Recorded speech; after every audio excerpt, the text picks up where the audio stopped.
अस्सलाम वालेकुम everyone, this is स्मिया Akbar. आज हम उर्दू 101 के लेक्चर नंबर 41 का पार्ट सी के बारे में पढ़ेंगे। होप्स आपको पैसे समझ आ गए होंगे।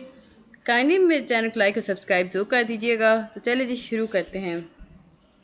अब हम पढ़ रहे थे मुश्ताक अहमद यूसुफी के बारे में, उनकी मज़ाक की खसूसियत के बारे में। अब देखें अब वो जानवर की मौत का या वक्त निज़ाह का किस तरह बयान करते हैं। वो कहते हैं, इसकी ज़िंदगी दिल की हर एक धड़कन के साथ रस रही थी, ज़रब बे ज़रब, कतरा ब कतरा, दम ब दम। हर एक इसे छू छू कर उंगलियों के पोरों से दिल की धड़कन सुन रहा था। वो धड़कन जो दूसरी धड़कन तक एक नया जन्म, एक नया जून बख्शती है। किस किस से कहूँ कि इसका आबो दाना उठ चुका है और वो रुखसत हो रहा था। इस हिम्मत, इस हौसले, इस सुकून के साथ जो सिर्फ जानवरों का मुकद्दर है, बगैर कराहे, बगैर तड़पे, बगैर हरासा हुए। ये भी उनकी एक बुक है जी, सीजर माता अरियावर मिर्ज़ा मुश्ताक अहमद यूसुफी ने लिखी है। अच्छा, यहाँ पे हम बता रहे हैं मुश्ताक अहमद यूसुफी ने 4 बुक्स लिखी थी। उन्होंने कितनी बुक्स लिखी थी? 4 बुक्स लिखी थी। अदबी तदरीस महज 2 जमा 2 4 करने का नहीं, बल्कि इसका बुनियादी मकसद वसत फ़िक्र पैदा करना है। अदबी तदरीस का बुनियादी मकसद क्या है? मकसद वसत पैदा करना है। चलिए जी, यहाँ 41 कंप्लीट हो गया है। अब पर चलते हैं 42 के बारे में। 42 शुरू करने से पहले काइंडली ये ज़रूर समझ लीजिएगा, 42 काफ़ी ज़्यादा इम्पॉर्टेंट है। कुछ स्टूडेंट मुझे कह रहे थे कि क्वेश्चन वाइज बता दे, तो ये क्वेश्चन वाइज काफ़ी इंपॉर्टेंट है। यहाँ से शॉर्ट भी आ सकते हैं, लॉन्ग भी आ सकते हैं। तो शुरू करते हैं जी। 42 का पहला है हमारे पास क्वेश्चन रदीफ पर बारे में। रदीफ क्या है? गौर से सुनिएगा। रदीफ दरअसल इल्मुल अरूज से है। इल्मुल अरूज वो इल्म है। रदीफ क्या है? इल्मुल अरूज से लिया गया है। इल्मुल अरूज वो इल्म है जिसमें शायरी के औज़ान और बहवर के हवाले से बात होती है। इन औज़ान जमा है। दरअसल अल्फाज में शामिल हरूफ का तहरक उनकी तादाद है। जैसे मिसाल के तौर पर हम अगर समझाने के लिए बात करें तो बाहिर बे अलिफ हे रे, ये बाहिर की हमें बता रहे हैं जमा है बहर की। अब वज़न का लफ्ज़ी मतलब क्या होता है? तोलना होता है। लेकिन जब हम अदबी इस्लाह के वाले से बात करते हैं तो वज़न से मुराद, देखिए इसका लफ्ज़ी मतलब तोलना होता है, लेकिन अदब के लिहाज से हम देखें तो इसका मतलब होगा, इससे मुराद हो कि दरअसल अल्फाज में शामिल हरूफ का तहर्रुक और इनकी तादाद है। जैसे मिसाल के तौर पर अगर हम समझाने के लिए बात करें तो बाहर का ये तौर है बे अलिफ हे रे, या अंदर अलिफ नून दा रे। इस तरह अबतर भी हो गया जी। ये सारे लफ्ज़, तीनों लफ्ज़ एक वज़न पर उतरते हैं। अब ये वज़न पर कैसे उतरते हैं जी? यानी इनमें हम हरूफ का तयन करें, हरूफ की तादाद कितनी है, हरूफ का तहर्रुक क्या है, यानी किस हर्फ पर ज़बर ज़ेर पेश आ रहा है, किस हर्फ पर नहीं आ रहा। देखिए ये हमारे पास हरूफ का तयन है, यानी तादाद के बारे में ये याद रखिएगा। हम उनके हरूफ का तयन करते क्या चीज़ें चेक करते हैं? उनकी तादाद कितनी है, हरूफ का तहरुक क्या है, यानी किस हरफ पर। तहरुक का मतलब होता है ज़ेर ज़बर मीम पेश, वो सब कुछ। किस हर्फ पर ज़ेर ज़बर पेश आ रहा है, किस हर्फ पर नहीं आ रहा। ये आपकी सतह पर इतना जानना ज़रूरी नहीं है आपके लिए, ये मतलब इतना नहीं है, लेकिन आप याद रखिएगा, ऐसे ये कहते हैं। अब आगे जाके कुछ और भी डिफ़ाइन कर रहे हैं। वज़न से मुराद लफ्ज़ में शामिल हरूफ की तादाद और इन पर आने वाली हरकत और सकनात होती हैं। वही चीज़ उन्होंने यहाँ पे अब खोल के बता दी है। वज़न से क्या मुराद हुआ जी? वज़न से मुराद अल्फाज में शामिल हरूफ की तादाद और इन पर आने वाली हरकत और सकनात होते हैं। हरकत और सकनात ज़ेर ज़बर होती हैं, यानी इन पर आने वाली हरकत और सकनात, वही चीज़ यहाँ बताई जा रही है, को हम हरकत कहते हैं। जबकि बहर दरासल इस्लाम में मिस्र की लंबाई नापने का एक इल्म, एक तरीक़ाकार है। यानी हम लोग अमूमन जब बच्चे या बचपने में जब लोग शायरी करते हैं तो अमूमन ये होता है कि अल्फाज की तादाद गिनते हैं। हालांकि दरअसल किसी शेर के वज़न में होने की बुनियादी शर्त ये नहीं कि इसमें शामिल अल्फाज तादाद दोनों मिस्र के अल्फाज की तादाद एक जैसी हो। अब क्या चीज़ ज़रूरी है? तो वो याद रखिएगा, मिस्र की लंबाई अल्फाज और हरूफ के हवाले से सेम होना। यानी कैसे सेम हुआ जा सकता है?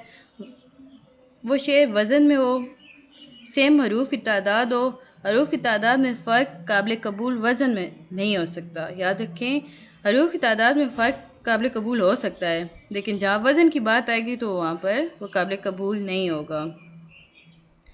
अब देखिए जी, रदीफ़ क्या है? 2 मार्क्स का क्वेश्चन बन सकता है। اب ردیف عربی زبان کا لفظ ہے جس کے لفظی معنی گھوڑے پر کسی کے پیچھے سوار ہونے کے ہیں۔ یاد رکھیے گا 2 مارکس کا اگر 3 مارکس کا کوشچن آتا ہے یا 2 یا 3 کا آتا ہے تو آپ پہلے اس کے لکھیے گا کہ عربی زبان کا لفظ ہے، اس کے معنی ہے گھوڑے پر کسی کے پیچھے سوار ہونے کے، یا اس طرح کہا جا سکتا ہے کہ اس کے معنی ہے رفیق کے، ساتھی کے، ہم نوا کے۔ اب ہم کیونکہ ادب پڑھ رہے ہیں تو شعری اصطلاح میں کیا ہوگا یہ بھی لکھیے گا، اس میں آپ کو مارکس فل آ جاتے ہیں۔ 5 مارکس کا تو 1-2 شعر بھی لکھ دیجیے گا۔ شعری اصطلاح میں وہ الفاظ جو غزل یا قصیدے کے پہلے 2 مصروں کے آخر میں اور پھر ہر دوسرے مصرے کے آخر میں دہرائے جاتے ہیں ردیف کہلاتے ہیں۔ ردیف کیا ہوتے ہیں؟ وہ الفاظ جو ہر غزل یا شعر کے آخر میں 2 مصروں کے ایک جیسے ہوں انہیں ردیف کہا جاتا ہے۔ اب شعر ہے جی 2 منٹ۔ جیسے اب ایک شعر دیکھیں، تھا مستعار حسن سے اس کے جو نور تھا، خورشید میں بھی اس ہی کا وہ ظہور تھا۔ یہ میر تقی میر کا شعر ہے اور اس کے آخر میں جو تھا آ رہا ہے وہ ہمارے پاس ردیف ہے۔ ایک اور شعر دیکھ لیتے ہیں جی،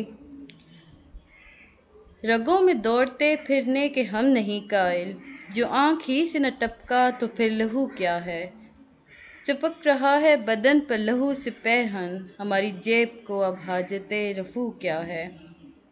یہ غالب کا شعر ہے۔ ہمارے پاس اقبال کا بھی ایک شعر ہے، کریں گے اہل نظر تازہ بستیاں آباد، میری نگاہ نہیں سوئے کوفہ و بغداد۔ اب جیسے کہ میں نے آپ کو پہلے بتایا تھا کہ تھا جو ہے اوپر والے شعر کا وہ ردیف کہلاتا ہے، کیونکہ وہ ریپیٹ ہو رہا ہے، جو چیز ریپیٹ ہوتی ہے وہ ردیف کہلاتی ہے۔ اب قافیہ کیا ہے؟ قافیہ کے لفظی معنی پیچھے آنے والے یا پے در پہ آنے والے کے ہیں۔ شعری اسلام میں ہم وزن الفاظ جو غزل اور قصیدے کے پہلے مصروں میں اور بعد ازاں ہر شعر کے دوسرے مصروں میں ردیف سے پہلے آتے ہیں قافیہ کہلاتے ہیں۔ ذرا ڈیٹیلز کر کے لکھیے گا تاکہ مارکس آئیں گے۔ 2 کلاس کے بچے کو بھی ردیف اور قافیہ کا پتہ ہوتا ہے کہ جو لاسٹ میں الفاظ ریپیٹ ہو رہے ہوں، تو تھوڑا سا ڈیٹیل دیں گے تو زیادہ مارکس آ جائیں گے۔ ہم نے کہا کہ غزل یا قصیدے کے پہلے دونوں مصروں میں اور بعد ازاں ہر دوسرے مصرے میں آنے والے وہ الفاظ جو ردیف سے پہلے آتے ہیں اور ہم وزن اور ہم آواز ہوتے ہیں قافیے کہلاتے ہیں۔ قافیوں کی اگر ہم لوگ مثال دیکھنا چاہتے ہیں تو ہم یہ شعر دیکھ سکتے ہیں۔ پھر میر کا شعر ہے جی، تابع مقدور انتظار کیا دل نے تابع مقدور انتظار کیا دل نے اب زور بے قرار کیا۔ ایک اور شعر بھی ہے ہمارے پاس، وہ اپنی خون نہ چھوڑیں گے ہم اپنی وضع کیوں چھوڑیں، سبک سر بن کے کیا پوچھیں گے ہم اس سے سرگراں کیوں ہو، وفا کیسی کہاں کا عشق جب سر پھوڑ نہ ٹھہرا، تو پھر اے سنگ دل تیرا ہی سنگ آہستہ کیوں ہو۔ ایک اور شعر جی میر کا پھر دیکھ لیتے ہیں، ستم کی رسمیں بہت تھیں لیکن نہ تھیں تیرے انجمن سے پہلے، سزا خطائے نظر سے پہلے عتاب جرم سخن سے پہلے، غرور سرو سمن سے کہہ دو پھر وہی تاجدار ہوں گے، جو خار و خس و لئی چمن تھے عروج سرو سمن سے پہلے۔ اب پہلی مثال میں جس میں ہم نے میر کی مثال دی کہ تابع مقدور انتظار کیا دل نے اب زور بے قرار کیا، انتظار اور بے قرار یہ قوافی ہیں یعنی قافیہ ہیں۔ کیا ردیف آ گیا ہمارے پاس، سرگراں اور آستاں یہ دونوں قافیہ ہیں۔ دوسرے شعر میں ہم نے پڑھا تھا کیوں ہو، یہ ردیف آ گیا ہمارے پاس۔ چلے جی اب آگے چلتے ہیں ہم وزن الفاظ کی طرف۔ وہ 2 حرکات ہیں، پہلی صورت میں جیم شین پیش میم زبر، یعنی 2 حرکات ہوئیں۔ اب یہ ہمارے پاس تھی نا، اس میں تینوں میں 2 حرکات، یہ جو 2 حرکات بتائی یہ انجمن کے بارے میں بتائی جا رہی ہیں، جیم پیش میم جم انجمن کا 2 حرکات ہوئیں۔ سخن میں کتنی ہوتی ہیں؟ سین پیش خے، زبر خے کے اوپر زبر ہے، سین کے اوپر پیش ہے۔ دیکھیں ہم نے پیش اور حرکات کے بارے میں پڑھا تھا، جو پیش زیر کی ہوتی ہیں انہیں ہم حرکات کہتے ہیں، جن پر پیش زیر زبر ہوتا ہے وہ حرکات ہوتی ہیں۔ پھر چے زبر میم زبر، یہ بھی ہمارے پاس آ گئے زبر میں۔ الفاظ کے اخراج سیم ہوں، لفظ میں شامل حروف جو ہیں وہ سیم ہوں گے تو ہم وزن ہو جائیں گے، یہ رول ہے، یاد رکھیے گا۔ الفاظ کے اخراج تب تک سیم ہوتی ہیں جب لفظ میں شامل الفاظ ہم وزن ہوتے ہیں یا